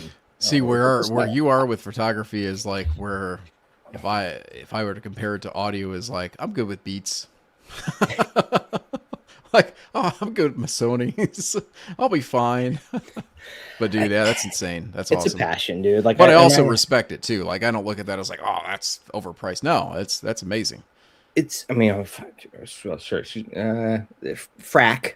I mean, look at the audiophile gear I have. I mean, it's just some things it's expensive, man. My wife always gets mad. She's like, "Oh, your hobbies are so expensive," and I'm like, "Eh." You only live once. Gotta, you know. So it's like my wonderful blunder I made on the ADX 7000 that somebody pointed out because I didn't catch it. That I had said for a $35,000 headphone. This is Jesus, good. I think you meant to say 3,500. That's fair. I mean, I've been in. You've been to the. Have you ever been to this? You go to Axpona. You go into some of those $1 million stereo rooms, and you're just like the freaking cables, man. There's, the cables alone, like $20,000 cables. Bananas, dude. Yeah, we're going next week to Axpona on Friday. I'm looking forward to it. Dude, literally every time I talk to Justin, he'll randomly text me about photography stuff or whatnot, and about non-audio stuff a lot. And he's like, "You going to Axpona? Why aren't you going to Axpona?" So Axpona is like the worst case scenario for me for going to a show. It falls on my daughter's spring break, and then on top of that, it's my wedding anniversary and my wife's birthday. Okay. I got you. I thought you were going to say something else. I thought you were going with, I'll just end up buying. Oh no, like I just can't go because it's just we're always doing other things. So it's just the worst case scenario as far as for me personally. It always falls on those three things: the spring break, birthday, and wedding anniversary. So yeah, that makes sense. So it is what it is. Maybe one of these years I was talking to the wife. I was like, maybe we can just go to Chicago for one of our spring break vacation-y anniversary things, and I can just sneak off for a day. Not far from ZMF. Yeah, and then go hang out with Zach and Bevan and the crew. Get some coffee. Nice. But yeah, man. Well, this was fun. I think we're I think before we bounce, I think we should do one last recap TLDR on the Tessidera. Yeah, there you go. Good call. Let me just pop it back up. So I want to say TLDR for me, and I'll let you finish since it's your channel, your show. TLDR for me is that I really love the Tessidera for its mid-centric vocal. It's a kind of a vocal powerhouse. I would say it's the Auteur classic, like it's that level, but like up leveled, right, in the planar realm, and just way more detail, way more like oomph to it. And I'd say the biggest thing is that neutral warmth and the vocal forwardness of it is so good. And then the rolled off highs are just chef's kiss for me. Like I love the rolled off highs, and how it can just curb a lot of things that I would not normally like to listen to because of that. And it allows for me to listen to some tracks that I wouldn't normally listen to. The low end is probably not the most bass heavy or grippy, but it does grip and it does hold on. Not quite as good as like the Caldera close or like an Atrium close, but it does have some weight to it, and it does have it will hold you, so that's my TLDR. Is it's one of those things that I was shocked at how good it was once I listened to it longer, but my initial impression was, oh, this is okay, this is good. But then as I listened longer, it became more apparent how much better it is than I first initially listened to it was. Does that make sense? Words that are kind of verbal area, but like that's my biggest takeaway is like how it's almost a trap at how easy it is to listen to, and how in that nature how good it is because it's so easy to listen to. It's like a great headphone that's hiding behind, oh, this is good. Yeah. You know? Yeah. And I will say from my angle of it, the first thing I do want to say is, because I don't think I said this even during our impressions, is I did talk about build. Mhm. But to be honest, like I was thinking about it, I don't think I've been this like impressed with the grill design since the Atrium Open came out. Yeah. And I did like the Boca Open a lot just because it was different with the wood grill and Mhm. things. But like this one just spoke to me. I don't know how to, this way I'll say it. Like it's beautiful. It is completely beautiful on the grill. And like I said, I like the angle design. And I agree with you that, yes, every ZMF is built really well, but I do feel like this one is just like It's taking it a exceptional. step forward. Yeah, it is. It's like an evolution. I agree. Yeah. Sorry. And like you hold it in your hand and you feel like, man, this is kind of heavy, but it's not on the head. Whoops. I'm gonna drop it. Yeah. It's not heavy on the head. And that's almost all ZMFs are that way. Like Right. you're like, oh, this is kind of heavy. And then you put it on your head and it's like, it disappears. It's so wild. Right. No, I completely agree with that. And then, yeah, sound for me, like my biggest thing that I love about this so far has been vocals. I'm a big vocal guy. I love things with vocals and I love blues music. And those two things sound incredible on this headphone. And that won me over. I agree that, some EDM and electronica things are kind of, that's what makes me want to switch to the thick pads. Like a lot of ZMFs, when I get them in to listen to them, I get overwhelmed with all the options Zach gives you. I'm not gonna lie, I do. Like all the pads and the mesh and everything. I'm like, man, that's. Do you ever that's just find yourself going back to the stock pads? All the time. All the time. I always end up going back all the time. And that's a nod to Zach. Like he knows what he's doing because the stock typically is what I like the most. But in this case, I do want to see what the thick pads do because I may like that better. I don't know. But it's also a case of when I heard these at Can Jam, I did really like them. I said they were like one of my favorite things at Can Jam. But when I got them at home on my own system in my my room where it was quiet, just meshed so well with so many different things. And I think I don't see my impressions changing a whole lot initially from when I finally do a video. Same. Like I feel like these are great headphones that hide behind being just good. Yeah. Like that makes I'm probably gonna use that as a term, but like I really keep going back to that where like I initially was just like, oh, these are good, and then like the more I listen to it, the more I'm like, wow, these are really great. I mean, it's such a weird. I mean, no disrespect to Zach when I say this, but this I think will go over so much better than the Uli. I don't feel like, or the Uli. I'm sorry, the Ori. I was gonna say Ori. He stole it. No, but I mean the Ori was like it was all right. It was good. Unplugged, by the way. Unplugged. But I feel like this one will mesh with a lot more people, and I think it will impress a lot more people. Yes, agreed. In my I think opinion, more people. I think it's just that factor of people love hearing voices, right? Like you love to hear people sing. You love to hear those, and the most people do. Like that's a consensus across the board generally. And I think these excel heavily. And that's the same with the Auteur Classics. Like everyone I ever talked to that's ever heard the Auteur Classics have always been like, these are amazing. Yeah. Whether or not they buy them or not is a whole different thing. But like in general, I feel like a similar vibe to these. Like these are a better version of the Auteur Classics, in my opinion, as far as like detail, technicality, that kind of stuff. There's more bass response to these. More bass response for sure. Unless you put it on tubes or something. Yeah. But. Yeah, but even then, like I feel like on tubes with these, the same thing. Like they better. One real quick track I think that you might like, since you mentioned blues, and this is one of Zach actually really likes this track too. It's "Someday Baby" by R.L. Burnside. And so, and anyone that's listening, it's a fun track. It's a fun bluesy kind of track. Cool. Wrote it down. I appreciate it. Yeah. And like I said, if you want to hear, like, I don't know if you like saxophone, but if you want to hear something just incredible, like I said, there's a track called "Hey Joe" by Marcus Fritsch, and it's Fritzsch. It's incredible. Nice. Send me the link, or send me the in Discord too, just so I can. Yeah, I can do that.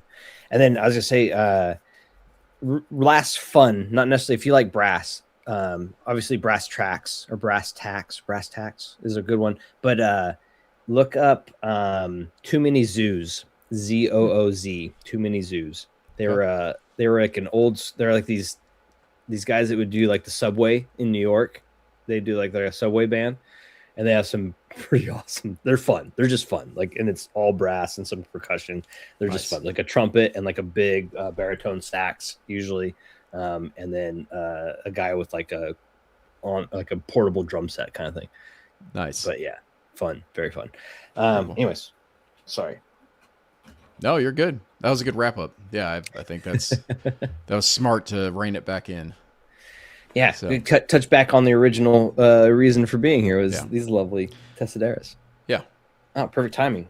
I just felt the garage go up. My wife and daughter are home. All right, man. Well, it's always good to chat with you. Always. We need to do these more. I think these are what I enjoy the most, man. Is doing these kind of talks. So me too. Just need to figure out this video thing. I know. That's why I said OBS. And see, the thing with me with OBS is I just did not like having to do, what was it, Zoom that we were using, or Meet, or I don't know what it was. I hated that. Yeah, same. I just want it to be like this. All in house. Only work better. Yep, agreed. Yeah. All right. Well, thanks everybody for joining. Yeah, cheers. Thanks everybody. And we're going to sign off.